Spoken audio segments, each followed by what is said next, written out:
ఉద్యోగం చేస్తున్నటువంటి మహిళలకి కాస్త ఉత్సాహంగా ఉంటుందని కూడా చెప్పొచ్చు. ప్రోత్సాహకరంగా కూడా ఉంటుంది. గృహిణీలకి కొత్త ఆభరణాలు, వాహనాలు కొనుగోలు చేసేది ఎంటర్‌ప్రెన్యూర్‌గా ఉన్నటువంటి మహిళలకి ఇదొక మంచి సమయం అని కూడా చెప్పడం జరుగుతుంది. ఫస్ట్ మహిళలతో చెప్తున్నా.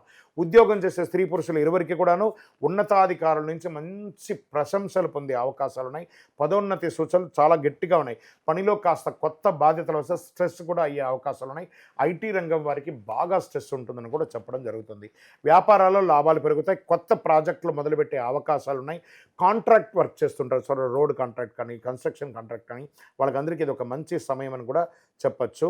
తర్వాతను మీకు కొత్త కస్టమర్ల నుండి మద్దతు బాగా పెరిగే అవకాశాలున్నాయి.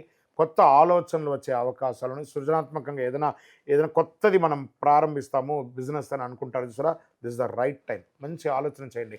మీ యొక్క వ్యాపారాన్ని ఎక్స్‌పాన్షన్ ఆఫ్ అంటే ఫ్రాంచైజ్ మోడల్‌లో గానీ, ఇంకొక బ్రాంచెస్ పెట్టడంలో కానీ this is the right time అని కూడా చెప్పొచ్చు.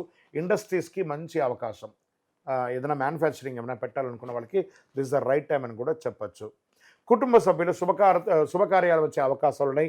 గృహప్రవేశాలు, వివాహాది శుభకార్యాలు, పెళ్లి చూపులు ఇవన్నీ కూడా మంచి సమయం అని కూడా చెప్పొచ్చు. చాలా అద్భుతంగా ఉంటుంది. కొత్తగా ఉద్యోగం చేయాలి ప్రయత్నం చేసి ఎన్నో రోజులుగా మేము ప్రయత్నం చేస్తున్నామండి. దేశీయ, విదేశీయ ఉద్యోగాలు చేయాలనుకున్న వాళ్ళకి this is the right time. అద్భుతంగా ఉంటుంది. మళ్ళీ చెప్తున్నాను, విదేశాలకు వెళ్ళాలనుకున్న వాళ్ళు మీరు ఏ దేశాన్ని ఎంచుకుంటున్నారో అక్కడ పరిస్థితులు ఎలా ఉన్నాయి, ఎందులో వెళ్ళాలని ముందు మీరు అవగాహన చేసుకొని దీని ద్వారా మీరు పెట్టే పెట్టుబడి ఫ్యూచర్‌ని కూడా దృష్టిలో పెట్టుకొని చేయండి. విద్యార్థులకు కూడా చాలామందికి నేను చదవడానికి విదేశాలకు వెళ్ళాలి. మరి విదేశాలు వెళ్ళాలంటే ఎలా ఉంది? ఏ దేశంలో మంచి వెల్కమ్ ఉందో ఆ దేశానికి వెళ్ళండి. మీ ఫ్యూచర్ ఇబ్బంది పడకుండా చూసుకోండి. దాని తర్వాత చక్కగా మీరు ప అప్రయత్నం చేసి ఇబ్బంది పడకండి. ప్రభుత్వ సేవా రంగంలో ఉన్నవారికి ప్రభుత్వంలో కొత్త బాధ్యతలు వచ్చే అవకాశాలున్నాయి. రాజకీయ నాయకులకి సమాజంలో ప్రజాక్షేత్రంలో వెళ్ళేటప్పుడు చాలా జాగ్రత్తగా ఉండడం చాలా మంచిదని కూడా చెప్తుంది. ఆరోగ్యం సాధారణంగా ఉంటుంది. ఏ విధమైనటువంటి ఇబ్బంది అనేది లేదు.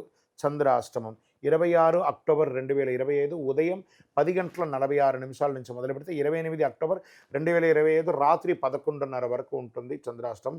ఈ 2:30 రోజులు వాహనం నడిపేటప్పుడు, కొత్తగా సంతకాలు పెట్టేటప్పుడు, ఎవరితోనా మాట్లాడేటప్పుడు చాలా చాలా చాలా చాలా జాగ్రత్తగా ఉండండి.